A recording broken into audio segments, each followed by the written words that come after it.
ಕರ್ಮಗಳನ್ನು ವಶದಲ್ಲಿಡಿ, ಅದು ನಿಮ್ಮ ಅಭ್ಯಾಸವಾಗುತ್ತದೆ. ಅಭ್ಯಾಸವನ್ನು ವಶದಲ್ಲಿಡಿ, ಅದು ನಿಮ್ಮ ಚರಿತ್ರೆಯಾಗುತ್ತದೆ. ಚರಿತ್ರೆಯನ್ನು ವಶದಲ್ಲಿಡಿ, ಅದು ನಿಮ್ಮ ಭಾಗ್ಯವಾಗುತ್ತದೆ. ಗೌರವ ಮನುಷ್ಯನಿಗೆ ಕೊಡುವುದಲ್ಲ, ಅವಶ್ಯಕತೆಗೆ ಕೊಡುತ್ತಾರೆ. ಅವಶ್ಯಕತೆ ಮುಗಿತು ಅಂದರೆ ಗೌರವವು ಮುಗಿತು ಎಂದರ್ಥ. ಮಾತನಾಡುವುದನ್ನು ಕಲಿಯಿರಿ, ಇಲ್ಲ ಅಂದರೆ ಜೀವನ ಪೂರ್ತಿ ಕೇಳಿಸಿಕೊಳ್ಳಬೇಕಾಗುತ್ತೆ. ಮೇಲೆ ಹಾರಾಡುವುದರಲ್ಲಿ ತಪ್ಪೇನೂ ಇಲ್ಲ, ನೀವು ಹಾರಾಡಿ. ಆದರೆ ಎಲ್ಲಿಯವರೆಗೆ ಭೂಮಿ ಸ್ಪಷ್ಟವಾಗಿ ಕಾಣಿಸುತ್ತದೆಯೋ ಅಲ್ಲಿಯವರೆಗೂ ಹಾರಾಡಿ ಅಷ್ಟೇ. ಚಿಂತೆ ಮಾಡಿ ಕೆಲಸ ಮಾಡಬೇಕು, ಎಲ್ಲಿಯವರೆಗೆ ಅಷ್ಟೇ. ಜೀವನವೇ ಸಮಾಪ್ತಿ ಆಗುವ ಹಾಗೆ ಚಿಂತೆ ಮಾಡಬೇಡಿ.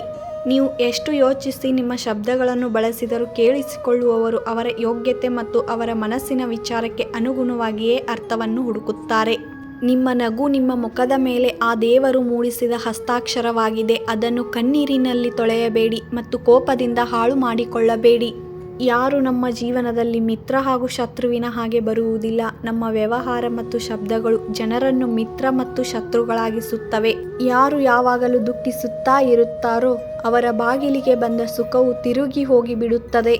ಈ ಜಗತ್ತಿನಲ್ಲಿ ಜನ ಎಷ್ಟು ವಿಚಿತ್ರ ಎಂದರೆ ಆಟಿಕೆ ಸಾಮಾನುಗಳನ್ನು ಬಿಟ್ಟು ಜನರ ಭಾವನೆಗಳ ಜೊತೆ ಆಟ ಆಡಿ ಖುಷಿ ಪಡುತ್ತಾರೆ. ಭಗವದ್ಗೀತೆಯಲ್ಲಿ ಬರೆದಿದೆ, ನೀವು ಎಷ್ಟು ಬೇಗ ಜೀವನದ ಜವಾಬ್ದಾರಿಯನ್ನು ಹೊತ್ತುಕೊಳ್ಳುತ್ತೀರೋ ಅಷ್ಟು ಬೇಗ ಯಶಸ್ಸನ್ನು ಕಾಣುತ್ತೀರಿ. ಇನ್ನೊಬ್ಬರನ್ನು ಬುದ್ಧಿವಂತರ ಅರ್ಥ ಮಾಡಿಕೊಳ್ಳುವುದು ಲಕ್ಷಣವಾಗಿರಬಹುದು, ಆದರೆ ತನ್ನನ್ನು ತಾನು ಅರ್ಥ ಮಾಡಿಕೊಳ್ಳುವುದು ಜೀವನದ ನಿಜವಾದ ಜ್ಞಾನವಾಗಿದೆ. ಮನುಷ್ಯನಿಗೆ ಯಾವಾಗ ಒಳ್ಳೆಯ ಸಮಯ ಬರುತ್ತದೆ, ಮೊದಲು ಅವನು ತನ್ನ ಸ್ವಭಾವವನ್ನು ಮರೆಯುತ್ತಾನೆ. ಆ ದೇವರ ಮೇಲೆ ಭರವಸೆ ಇಡಿ, ಮನುಷ್ಯರ ಮೇಲೆ ಅಲ್ಲ. ಮನುಷ್ಯರು ಮೋಸ ಮಾಡಬಹುದು, ಆದರೆ ದೇವರು ಎಂದಿಗೂ ಮೋಸ ಮಾಡುವುದಿಲ್ಲ. ಸಮಸ್ಯೆಯನ್ನು ನೋಡಿ ಯಾವತ್ತೂ ಜೀವನದಲ್ಲಿ ಸೋಲಬೇಡಿ. ಯಾರಿಗೆ ಗೊತ್ತು, ಆ ಕಷ್ಟದಲ್ಲಿ ನಿಮಗೆ ದೊಡ್ಡ ಪ್ರಾರಂಭವೇ ಶುರುವಾಗುವಂತಿರಬಹುದು. ಎಷ್ಟು ದೊಡ್ಡ ಕಷ್ಟವೋ ಅಷ್ಟೇ ದೊಡ್ಡ ಯಶಸ್ಸು ಸಿಗಬಹುದು. ನೀವು ಸಮಯದ ಮೌಲ್ಯವನ್ನು ಅರ್ಥ ಮಾಡಿಕೊಳ್ಳಲಿಲ್ಲವೆಂದರೆ ಜನರು ನಿಮ್ಮನ್ನು ಗೌರವಿಸುವುದಿಲ್ಲ. ನಿಜವಾದ ಪ್ರೀತಿ ಎಂದರೆ ತಮ್ಮ ಬಯಕೆಗಳನ್ನು ಪೂರ್ತಿಗೊಳಿಸಲು ಹುಟ್ಟುವುದಿಲ್ಲ. ಪ್ರೀತಿಯು ಒಬ್ಬರನ್ನೊಬ್ಬರ ಸುಖ ದುಃಖದಲ್ಲಿ ಜೊತೆಯಾಗಿರಲು ಮತ್ತು ಭಾವನೆಗಳನ್ನು ಅರ್ಥ ಮಾಡಿಕೊಳ್ಳಲು ಹುಟ್ಟುತ್ತೆ.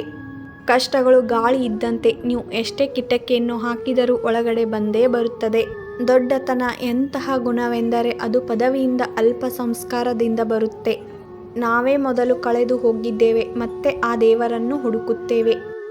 ಈ ವಿಡಿಯೋ ಏನಾದರೂ ನಿಮಗೆ ಇಷ್ಟವಾಗಿದ್ದರೆ ಲೈಕ್ ಮಾಡಿ, ಕಮೆಂಟ್ ಮಾಡಿ, ಹಾಗೆ ಫ್ಯಾಮಿಲಿ ಫ್ರೆಂಡ್ಸು ಶೇರ್ ಮಾಡಿ. ಇನ್ನೂ ನನ್ನ ಚಾನಲ್ಗೆ ಸಬ್ಸ್ಕ್ರೈಬ್ ಆಗಿಲ್ಲ ಅಂದರೆ ದಯವಿಟ್ಟು ಹೋಗಿ ಸಬ್ಸ್ಕ್ರೈಬ್ ಆಗಿ, ಪಕ್ಕದಲ್ಲಿರುವ ಬೆಲ್ ಬಟನ್ ಪ್ರೆಸ್ ಮಾಡಿ. ನಾನು ಹಾಕ್ತಾ ಇರೋಂಥ ವಿಡಿಯೋ ನೋಟಿಫಿಕೇಷನ್ ನಿಮಗೂ ಬರುತ್ತದೆ.